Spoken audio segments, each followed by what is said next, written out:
Well, you can see I have undone some stuff here. If you watched last episode, you saw all of this cage get put together, and it is gone. I just wasn't going to be satisfied, y'all. I looked at some cages that had been built with this tube that was bent right here coming around, and it made sense to me, and I thought I understood it, and I don't know if I got in too big a rush. I didn't think it all the way through or what, but like I started really like looking at like all of the problems with me having a tube here and then having a tube there as I went through the rest of the build and stuff, and I just started getting more and more unhappy with the situation. If you're not happy, be honest with yourself, stop what you're doing and fix it. I bought extra tubing for a reason.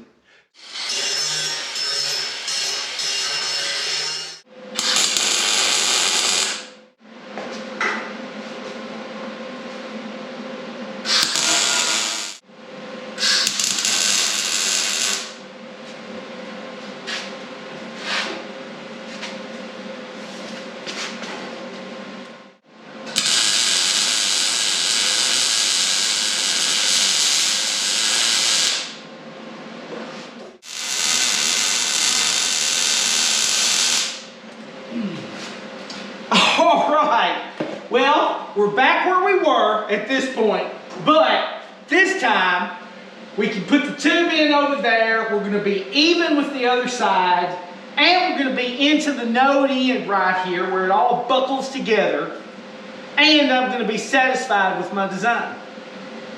Yep.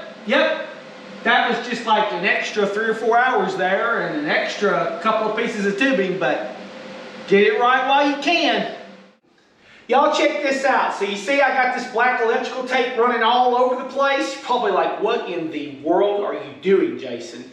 I like to mock up to kind of see what it's going to look like after all the tubes would possibly be put in, and just kind of like play around with it and see how it works out. And like I just kept adding tape like okay, well what would be the conclusion of it? What would this come to? And this is overkill. I want to show you how I got there. So I started out and I knew like, okay, I want to run a tube across, you know, that matches across. This would be my top door bar right here, right all the way across. And so I knew I wanted a tube there. And then I thought, well, if I X out, I know I want, you know, to come into this corner down here. And I'm like, well, if I come up and come into it right here at this corner, so if I come to the next that way, and then turn around, and I knew I wanted to go into these two corners, and it's like, well, if I come down to this point, okay, so here, I'm going into these two corners, and, you know, when I got it all in here, I was like, yeah, that's a hot mess right there.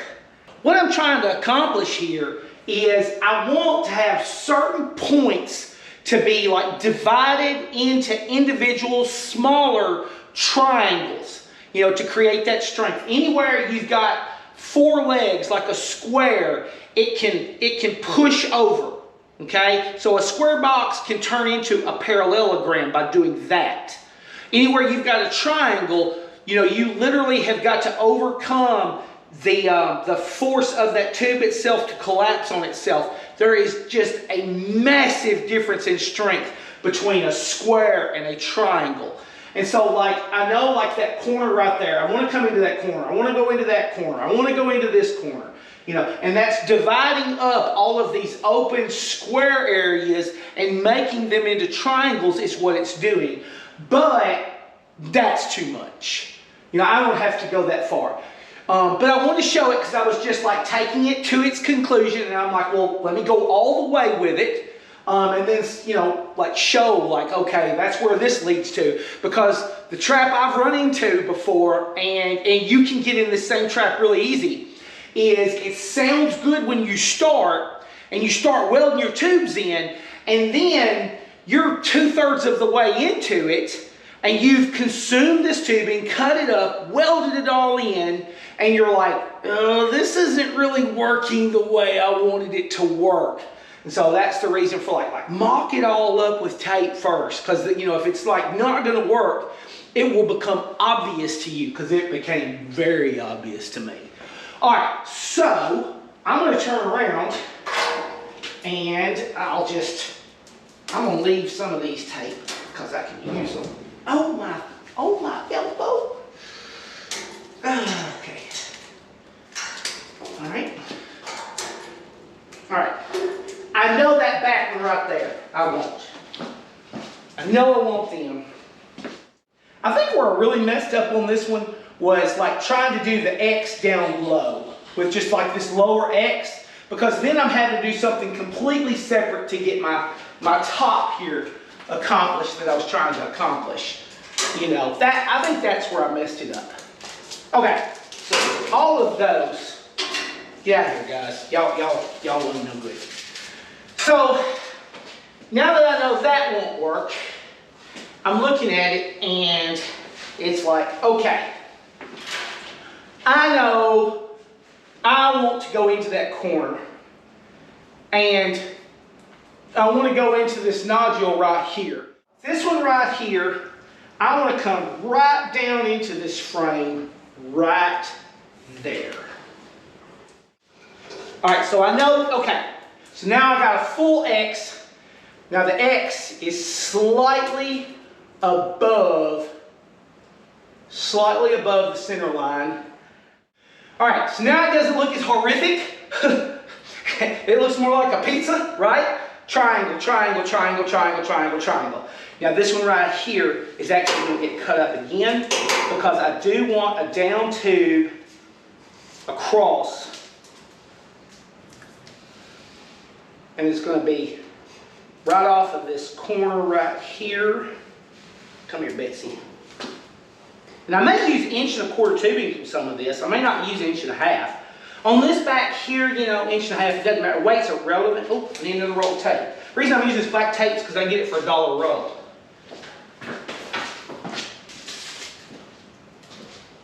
Just bought like a great big brick of it. Like 10 rolls for like $10. And I was like, you know what? And I looked at the footage on it and everything, and it was actually a lot cheaper than masking tape around. Like, they're proud of masking tape, I'm telling you. So I was like, no, I'll use black electrical tape. That'll work. Doesn't stick as easy, but it works. Okay, you come here, and you are going to go right up through there, right? So you're going. All right, so I'm going to have, that's going to be straight. I didn't get that straight. I made a mess of that, didn't I? Get that straight down, or close to it. Something like that. Something like that. Something like that right there. Still looks reasonable. Okay. All right, that's, that's a little more rational. And then right here, I think what I'm going to do is I think I'm going to come back into my tube right here. Any car will bend. Any of them. You get in the right wreck, you're going to bend the car. The question is, where is it going to bend? And like with me, I want to have certain parts of the car that don't bend, but something has to absorb it somewhere. So like be willing to give up, you know, like, okay, well this part can bend and it'll be okay. I can cut it off, I can replace it. I didn't tweak the frame. I didn't have a frame rail get pushed over. You know, I didn't have it get twisted right here. And so like the integrity of the setup, the integrity of how the car handles and drives has been saved and preserved. And the reason I want to say something about comments and stuff is we've talked about this. It was an important point, like, and me and Jamie Lewis talked about this. Putting control arms on the inside or outside of the plate. So we're going to stop talking about tubes for a second because I want to talk about this while I'm thinking about it. All right? Okay. So Jamie sponsored us these beautiful upper control arm plates, you know, that you use the Joe's adjustable mounts and stuff that are going to go on the front that we had in the previous episode, right? And these things are just money. By the way, these are cut with a water jet. That's why that Lewis right there looks so good. So he water jets these things. But he puts the control arms on the backside, and he uses a better, higher quality control arm, you know, that's on bearings. It's a Joe's, and that was the ones that Chuck and Tony Live and Good sponsored for me to buy as well. Thank y'all. So here's the thing.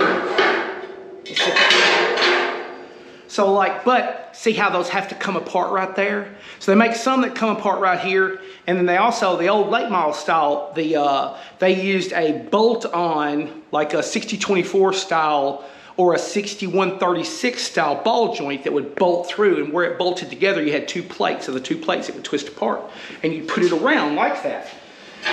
To do this complete, and you have to do that because this is going to go all the way up, and the bay bar is going to be at the top, so it's going to be captured. You can't like put the control arm over it.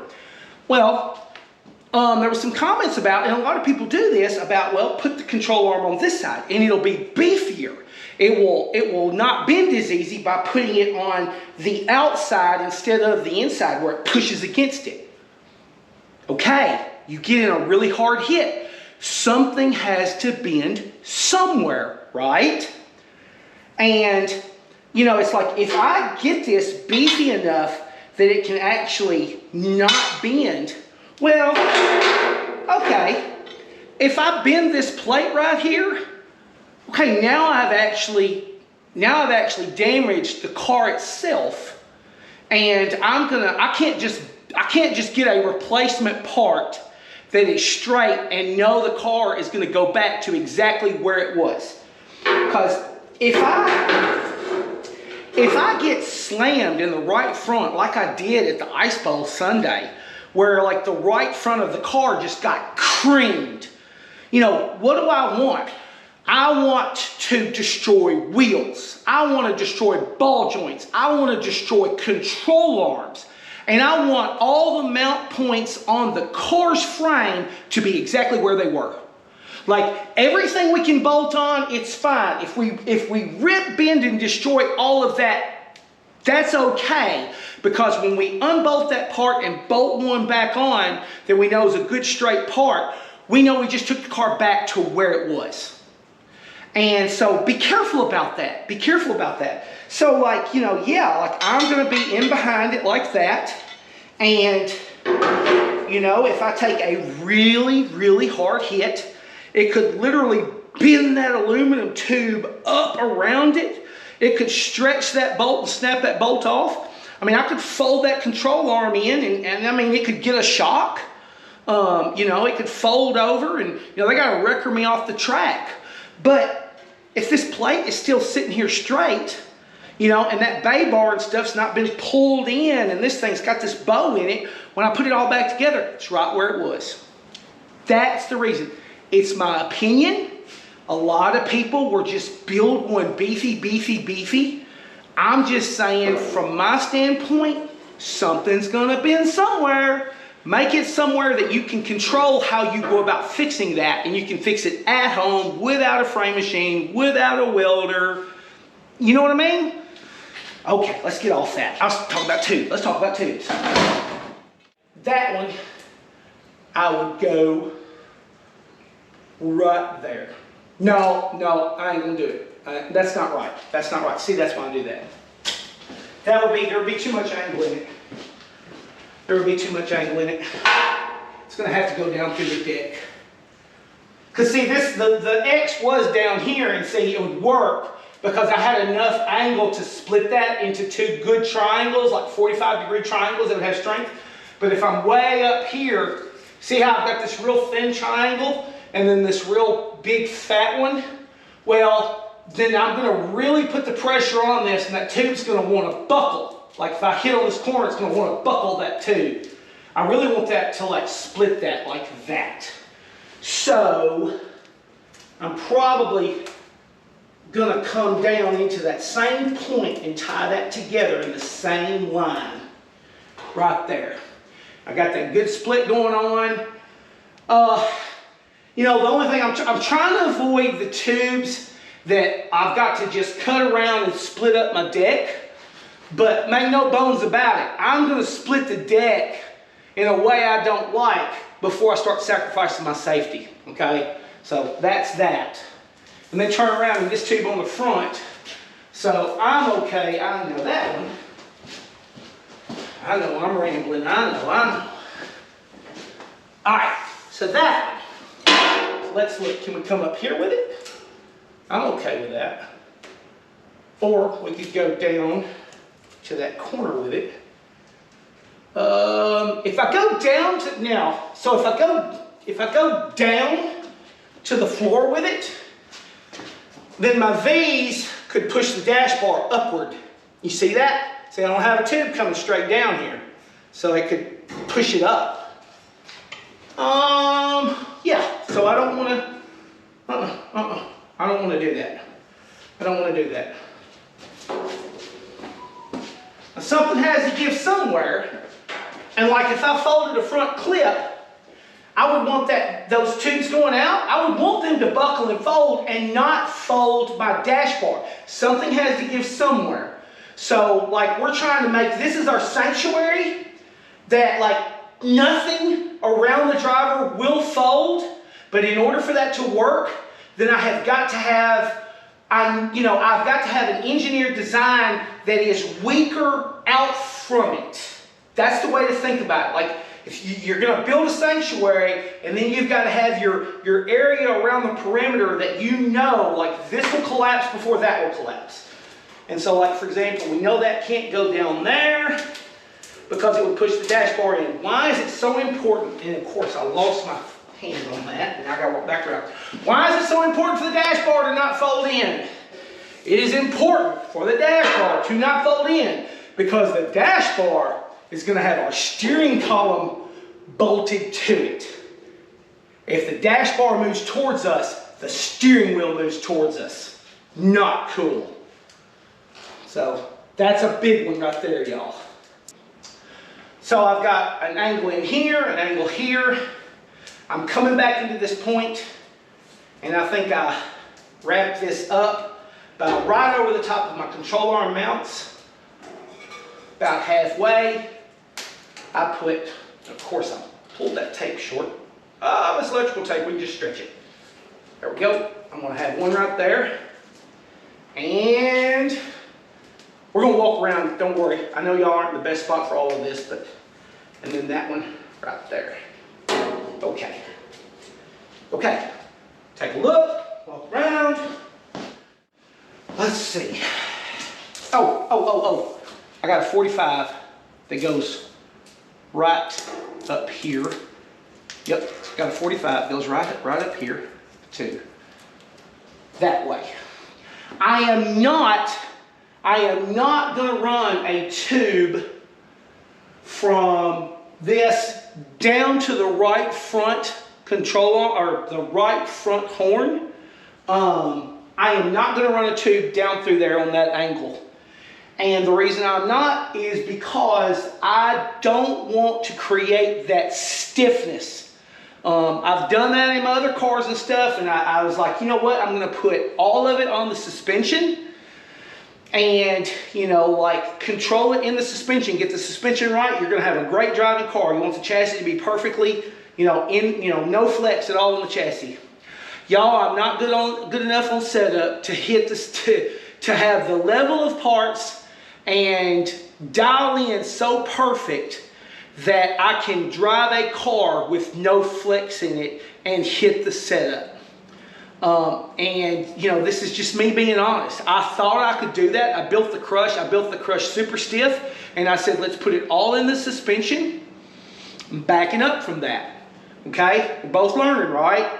And I think that part of my setup window on the crush felt really narrow. I felt like that when I made an adjustment, I would go from, it would feel like I had moved on the extremes from one end of the spectrum to the other end of the spectrum. And I would go from like no drive to tons of drive, can't turn the car, way too easy. And it was just so difficult for several different reasons. There's a lot of different things that I think were causing that. I kind of laid them all out in my brain, Kind of just had to be honest with myself. But one of the things that I think that was contributing to that is the less flex that a chassis has, then the more perfect your setup has to be for the track conditions. Because the car is not giving and like widening that window out on, you know, what will continue to make bite on the track. I guess that's the best way I could put it. And so on this one, you know, totally protect the driver, but we are building this where the front of this car will flex. It is going to shorten the life of the chassis. I'm just being completely honest with you about that. It's going to shorten the life of the chassis. The more it flexes and everything, and then it's going to make the car more susceptible to a chassis ending wreck that folds up the front end, that twists the front end. The upside to that is that now, like with the series and stuff that I'm running, there are front end clips.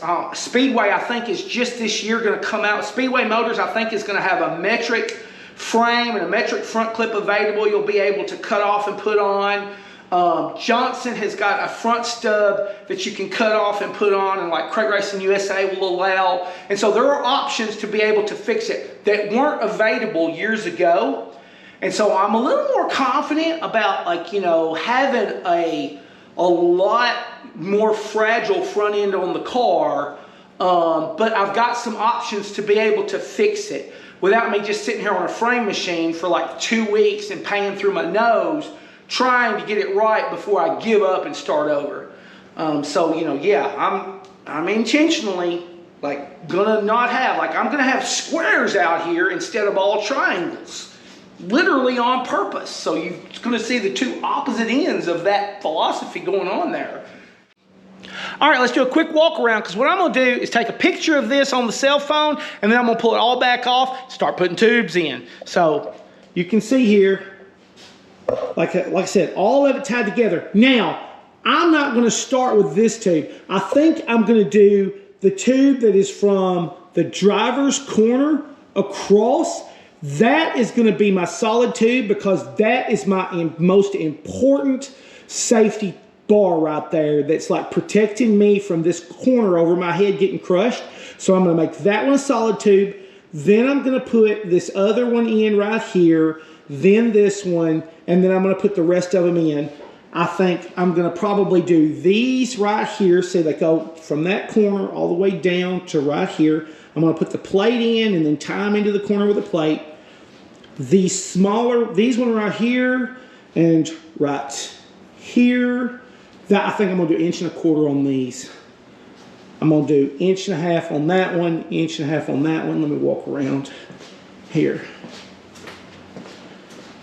So you can see, y'all see this this right here where I capped the end of it. My buddy Chris McGuire hooked me up. We're gonna look at what he sent me just here in a second. But anyway, you can see I've got this solid tube that runs all the way down through here. I'm gonna do 1.5 inches on this one that goes front to back right here. I'm gonna do 1.5 inches on the one coming off that corner right there. On this front right here, we're gonna do a Newman bar, and I'm gonna put the dash in again up here, you know, like the Newman bar and then the top bar are gonna become the top and bottom of my dash panel right there. This down leg is gonna tie in on the node corner for where that Newman bar ties in right there. That's where that one's gonna tie in and come down right here. And then we've already talked about there's gonna be another tube that's gonna come down through here onto this. And we're gonna do all of these tubes, everything in this back, all of this stuff, before I put the door bars in. I'm gonna leave the door bars out, that way I can get in here and work without having to climb under the car up through the floor pan every time. Then you can see I've got one that's coming across down low right here. And yes, that is gonna clear the rear end. And if you've noticed, there is no room to put the fuel cell in front of the rear end on this car. I'm not gonna be able to do it. I'm gonna turn that wedge tank around. The wedge is gonna go towards the rear end, and I am actually gonna be, with a fuel cell, is gonna be right up on that back tube and everything. It's gonna be protected. It's gonna be as far forward as it possibly can be. I just can't make it work out, y'all, because the 108 inch chassis versus 112, On the 112, I could make it work and get rear percentage, and it could all, it would all work out, on this 112 inch. On the 108 inch, I was really moving the driver way forward to make that work, and it was gonna cripple me. It was gonna cripple me. I believe it's safer, personally. It's really up for debate. I think that there's no right or wrong answer here on the fuel cell part, because like Jamie was saying, and I think he has a valid point. He's like, well, you're technically closer to your fuel. You're closer to your cap, your drain, your bleeder valve. You're closer to your fuel. So if fuel is leaking and it catches on fire or whatever, you're closer to it. But the other side of that, argument with the fuel cell sitting, in front of the rear end, but behind the halo of the car, is that, okay, but it is in a protected location that it cannot get crushed, or if a car, goes over the top of you, or, totally rips the rear of your car off, it is in this protected location that cannot, get, smashed up and bust all the fuel out of it and stuff. And so, like, does that weigh out? Like, who's right and who's wrong? And so I don't think there's necessarily a right thing. I think you just have to, your safety is your responsibility. Which one are you more comfortable with that you think makes you feel safer in your car? I think that's what it boils down to. And then for me, it was like, okay, I'm going in that direction because not having that pendulum weight out on the back of the car, I felt like that was an advantage. So it's like, okay, I feel like it's personally safer, and then not having the pendulum weight out, behind the rear end, swinging me around, that half a tank of fuel sloshing back there, when I go in the corner trying to shove my rear end on around, I felt like the two together, created this advantage. And I will tell you this, on my crush, I mean, it was almost impossible for this car to get out from under me. It just seemed like no matter how stupidly I drove into the corner, because I did that quite a few times, that I could spin the wheel and just catch it and hit the gas, and it would just drive itself right back under me. And I think one of the things that helped with that is that I didn't have this big mess of weight way out behind the rear end, trying to drag the rear end on around on the car. So that's something to think about. It's a personal decision, and it has to be your safety, your decision on that. And I don't think you can get it to work on a 108-inch chassis unless you've got a rule where that you can't set the cage back any at all, and you've got the room there, and the rules allow you to do it, and you can do it in a safe way. I think that's the only scenario where you could possibly put the fuel cell in between the rear, and the rear end on a metric car. I think it's like you've got a specific set of rules, and like it all works. So there it is. Y'all know I'm brutally honest about everything. I don't keep nothing from y'all. Let's see, what else? Do y'all see where I welded this end cap up right here? I've been using fender washers, and like I'll take the 1.25 inch fender washer with like a 3/16 hole and put in the end of it, and weld it up, or get the 1.5 inch with a 1/4 inch hole, stick it in there. But they're fairly thin, fender washers are thin. And Chris saw that in the picture the other day. Chris McGuire on the berm. I know y'all already checked the channel out, right? But anyway, he sent me from AA Manufacturing. It's up north. I think it's in Michigan, either Michigan or Minnesota. But anyway, he sent me a bunch of Welding plugs, because I guess he was like, all right, Jay, you need to use Welding plugs on that. Well, yeah, Chris, you're right. I do. And he sent them to me. So he sent me 1.25 inches, 1.5 inches, 1 3/4. I have no excuse. I can't say I didn't have the right size. So I'm probably going to cut that back and put in the right plug. All right, now why is this better versus a fender washer? Well, like a Welding plug's a lot thicker right here, and it's like, okay, well, that's easier to weld. That's the only reason. Well, I can weld up a fender washer. Okay. Well, think about it from this standpoint. This tube is pushing down, and the thinner piece of steel that I use here on the end, the easier that can buckle. And that can be a way that it could fail or whatever. So yeah, if you're pushing right into where you've welded in a plug, then you probably need to use a plug that's as thick as your tubing at least. So he was right about that. Chris McGuire, him and Pops, they build, they got a YouTube channel on the berm. I was telling y'all about it. They're building factory stocks. Matter of fact, right now, I'll tell you what I'm gonna do. At the end of this video, I'm gonna put a link to the latest video that they had just done. They're showing on their factory stock where they're making movable brake pedals and clutch pedals for different people to get in the car. Man, you should have put that video out before I was trying to figure out how I can swap back and forth between me and Rachel in that Camaro, because it is like a circus seeing my feet up in there working those pedals. I am telling you. So I'm going to put that video, I'm going to put it at the end of this, not right here. It's not going to be in the corner right here. I don't want you to leave me. I want you to just go check him out after you watch my video.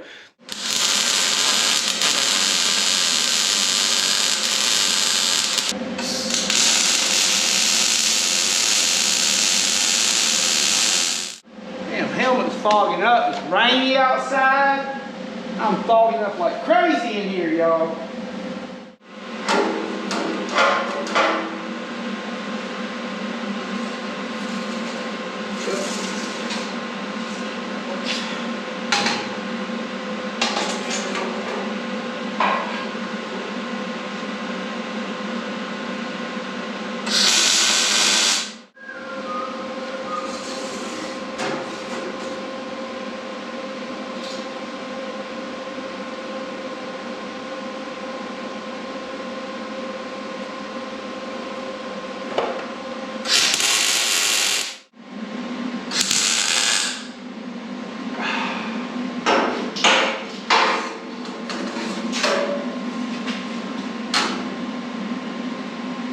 Shoot ya!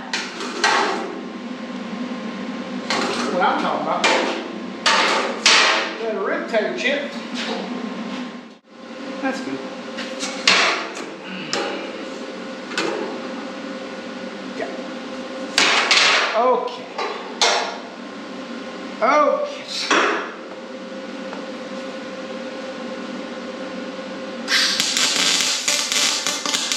Come on.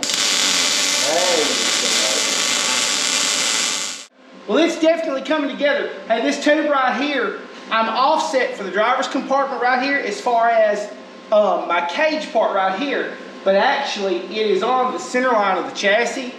I've got it, it's literally sitting this 1.5 inches over on this side of the center line. So I'm going to be able to run my V-bars equally. Definitely going to make the front of the car look a lot more uniform doing it that way. But yeah, because sometimes you end up with your V going out, you know, it's like it'll be offset, where it's like you've got a shorter angle on one side and a longer on the other. But this is working out the way I've got it all laid out. I dropped the plumb bob line and lined up right through the center of the chassis and the tail shaft and everything, and then set the bar on this side. And I'm going to put my firewall on the back side of this tube. So this tube right here is going to be exposed with my plate being on the back side of it right here, and then the deck over the top. And what I'll do is I'll take this top deck and like flange over it, and then this piece will sit back. But it's going to let me be able to run the V right into it and be symmetrical. It's going to make it a lot easier for everything to work out without having weird angles and stuff between the two sides. And then on the back, it's not quite in the center. It's right where one side's welded in. I mean, it's plenty strong. This right here is just all coming together into this big conglomeration of welded steel. I'm not worried about something not being exactly in the center of that. Anyway, so, steel burning wire.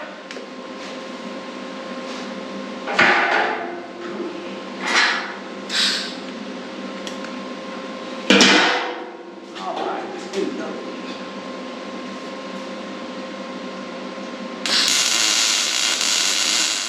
Some of these tubes can end up with some weird cuts on the ends of them to make them fit upright, but hey, just trim it out, get it fit. It will be okay.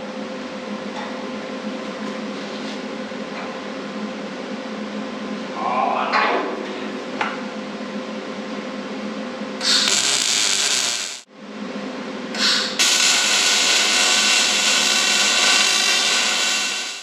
Well, I got to this point right here and I realized I needed to stop. I had to change gears. So the only ones that we didn't put in, there's one that's going to go diagonally right here. I think I'm going to leave that out until we get just about done. That way I can reach in and be welding and stuff. That thing will just be all in my way, so I'm going to leave that one out. And it's going to be late add, just like the door bars over there is going to be a late add after I've gotten some of the rest of it done.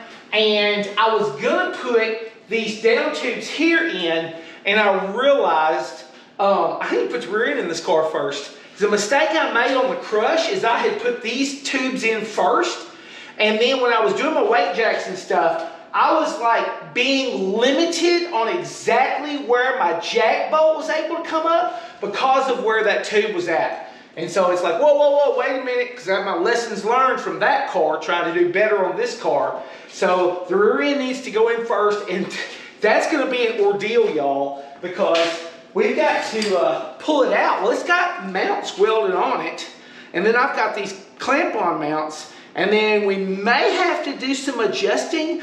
Some of y'all have left some comments to help me and was saying that the 7377 chassis versus the small metric, that even though the upper trailing arms on the rear end are the exact same length and they're the exact same part number and everything, there is a slight angle difference. I may need to cut those off and like move them. And we've got to build the trailing arms and stuff for it. We're going to make those homemade. So there's a lot for the rear end. I probably need to figure out where that jack nut's going to be and where that rear end's going to be and that shock mount, because that's going to help me establish best build, best place for that to be. And that needs to be an episode for us to go through that and figure that out together. As far as the tubes here, the only place I dropped down to 1.25 inches so far, I put 1.25 inches in these short tubes right here. You see that that's a trapezoid, and like this rear could like fold over, and even when these tubes come down, these rear rails, if somebody was to like slam through right at my right rear and say they just blew my rear end right out, you know, the driver's side of the car and slammed into this rail, they're going to ruin the rear clip on this car. And I may, after I get these tubes in, I may take and run, you know, like a W. This would make like a W. So I'd have a tube come from here to this corner and a tube from here to that corner. It doesn't really need it from a strength standpoint. It would just be so that it locks up this short piece of this stub right here to keep my suspension from getting wrecked in a real hard wreck. Because I want to, you know, I'm okay with bending this stuff back here, but I don't want to bend anything where the suspension is. So I'm thinking about that. I think we have to get these tubes in place first, see what it all looks like and stuff. Of course, you see where I put this top tube in, and it's split in the middle, like I talked about. Really like how that worked out. And, you know, straight down. That's not in the center of the car, it's in the center of the X right here. It tied my floor together, really beefing up that side for the seat. You know, straight across right here, straight over there. That far corner over there where that kicks out, there's going to be a piece of plate down in there that beefs all that up, so don't worry. That looks like that would be a weak joint. It would be right now, but the gusset that goes in it is cut. Like I'm going to cut that out of some like 5/16 plate steel or something. It's going to be a big gusset, maybe like, you know, 4 or 5 inches tall, like really beefy. So I'm not worried about that. And then we'll put, oh, let me see. There's a down leg coming right down through here. We got to still put in there too. So we got some more tubes to go. But we need to wrap this up. Short videos, knock out a chunk of it, move on to the next one. So hopefully 3 or 4 days from now, we'll have another one out, and we're going to have the rear end. I'll go ahead and get the rear end out. That way the episode will be all about us figuring out how to get the wrong stuff off of it and the right stuff on it and get it all lined up and stuff. So I can tell y'all, that's going to be a pain. We're going to figure it out together. So I will see you next time.